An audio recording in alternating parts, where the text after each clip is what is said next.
Hi, everybody. So, in this lecture, we're going to be talking about entering academic conversations.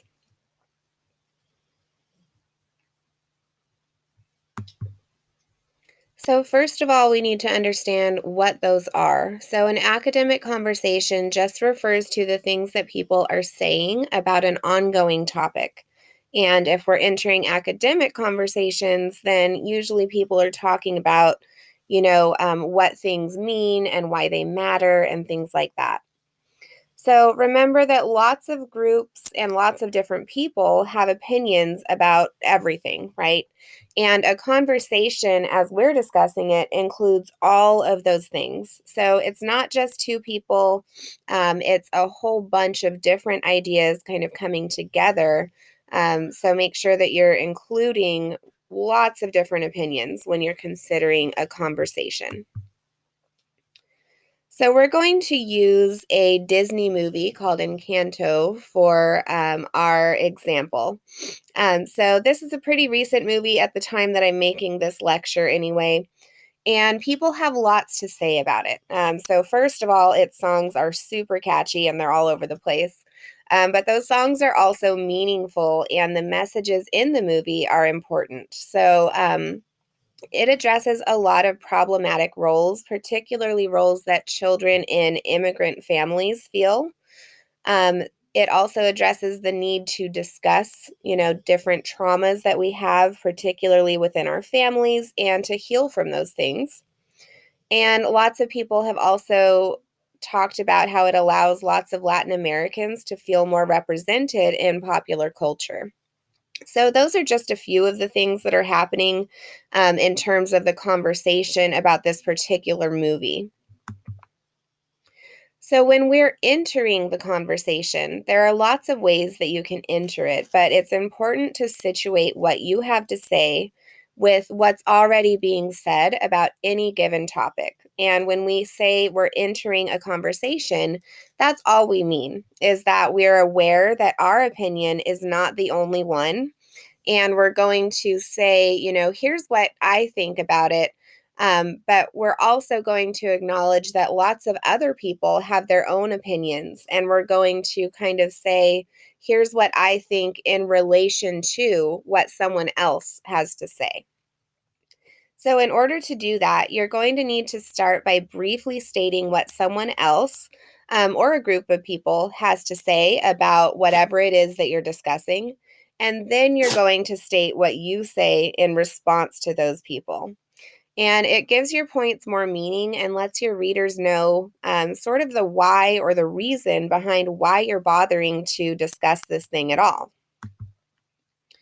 So let's use Encanto as an example. So first, it's important to know the basics about the movie, and then we can look at what people have to say about it. So if you haven't seen this movie, the movie focuses on this one family, the Madrigals, and the family has been given magical powers. They live in this awesome magical house, right? And each person has their own special gift, and they use that gift to help their family and to help everyone in their town. However, there's this one person, and she doesn't get a gift. So she doesn't have that magic that the rest of her family has. And as the movie goes on, she starts to uncover how different family members are actually suffering. But they've been too afraid to discuss their problems with each other. So everyone's kind of got their own thing going on that they're struggling with, but nobody in the family talks about it. And they all just sort of try to act like everything's okay and ignore, whatever they're struggling with. So eventually their house is in danger of falling apart, and it starts to fall apart, and it's like a real crisis.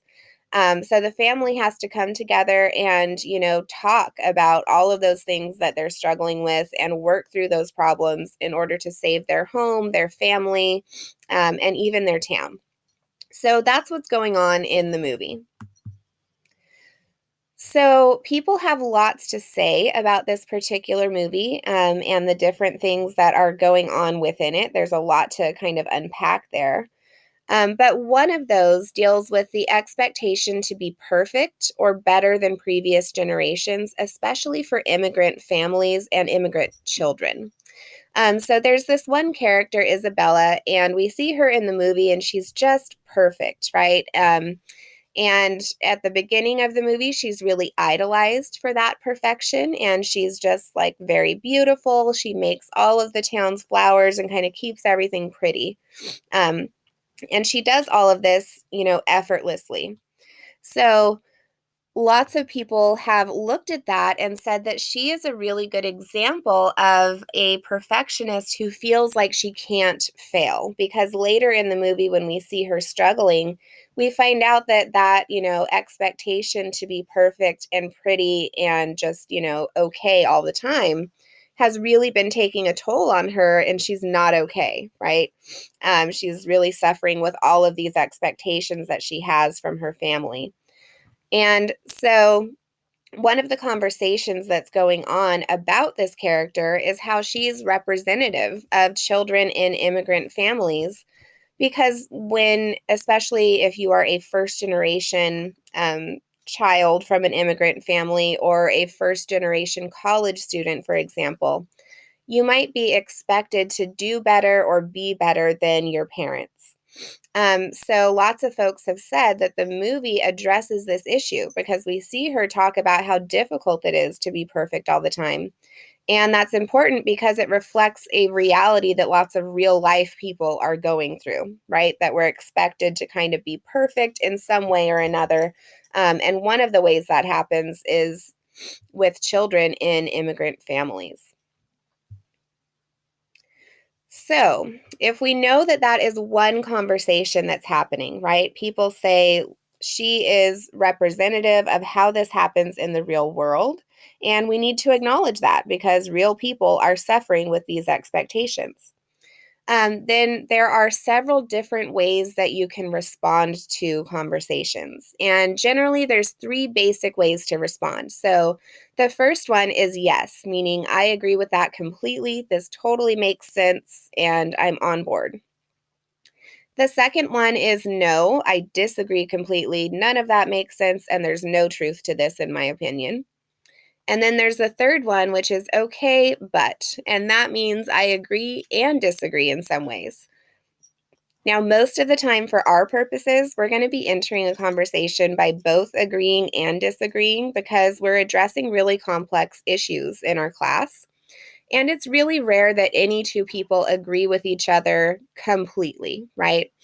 So most of the time, what you're going to be seeing is this one here. Usually, that's what I get from students. But it's possible that you'll find people that you just completely agree with or completely disagree with. That happens too. So here's an example of one way that you could respond. So if we're looking at that conversation about Encanto and how first generation children, can be under lots of pressure, just like we see in that character in the movie. So the original argument is first generation children constantly get the message that we need to be more, says Lemus, whose parents immigrated to the United States from Guatemala. And those pressures, she says, can take a major toll. So if this is the original argument, then the response, if we're responding in this okay but option, the response could say, some claim that first generation children are always pressured to do more or better than their parents did. And although that happens often, it's not always the case. Many children in these families do have that pressure, but it's also important to remember that some don't experience that. So we can see here that by situating our response within someone else's, right, meaning that we have the original and then we are responding to that. We're saying some people claim that this happens. We're showing our readers that we understand what's been said, but we're also letting them know where we stand and why we're discussing it. And then signal words such as some claim, although, and not always help direct our readers and help our readers see that, yes, I see what you're saying here, and I understand and agree that sometimes that happens, but my opinion varies a little bit, right?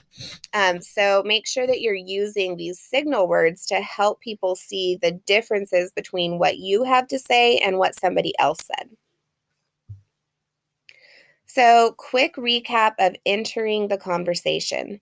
Make sure that you read and fully understand what's being said about a topic before you share your own thoughts. When reading for the conversation, appreciate multiple different views on the subject, then choose which ones you want to respond to. Make sure to briefly sum up what's being said and what you're responding to before you enter a conversation. And then respond in one of those three basic ways: yes, no, or okay, but. And remember, your readings this week talk all about this. So make sure that you're completing those assigned readings so that you know a little bit more and have some more examples and some more time to work with entering a conversation and responding to different conversations as well.